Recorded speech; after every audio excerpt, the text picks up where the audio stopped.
ئیدی بەڕاستی ئێمەش ئەو شتانێکەوە پێویست بوون و ئەوانێکەوە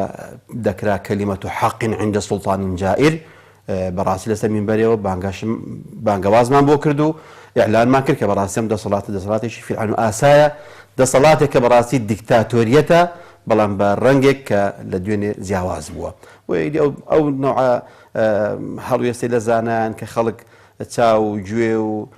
ماڵی بۆ زانایان دەکاتەوە بە هەموو شێوازێک لەگە زانایانی ئاینیە تاوای لێ هاتوو خەڵکی ئەو گەڕەکە وەلیلله الحەمد بە شاهد و گەواهی دەری ئەم دەوروبەری خۆمان ئەنی هەر هەمووی الحەمدولله ببوونە برایەکی جانی بە جانی لەبەر ئەوەی کە ئێمە لە ڕیزی هەژاران بووین لە ڕیزی گەلی مەزلوم بووین و بەرهەڵسکاری دەسەڵاتێکی دوا بە دو ئەوەی کە لە کاری وتاربێژیان لاداین شتێکی وامان نەکرد کە نەخوازراوە بێ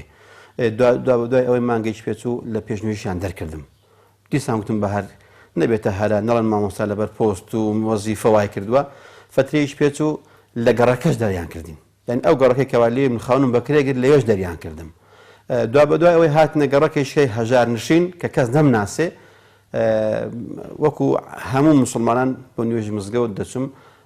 برادرانی ئاسایش تەبلیغیان کردم کە بۆ نێبێتە هیچ مزگەوتێک نوێژی بە کۆمەڵ بکەیت بە مەئمومیش کەواتە من ئێستا ئەگەر بێت و ساردمەوە لەسەر ئەو ئیشێک کە پێشتر کردومە پێم وایە بەڕاستی ئەوە پاشکشەیەکی بەقووەتەوە و هەروەها نەفرەتکردن لە ڕابردووی خۆمان کە ئێمەش هەمیشە لەسەر مەبدەئی خۆمان سوور بووین هەمیشە لەسەر ڕاگەیاندنی ئیسلامی لە ڕاگەیاندنی ئاینی ئیسلام وەک خۆی بەڕاستی هەمیشە ئامادەین ئەگەر بێت و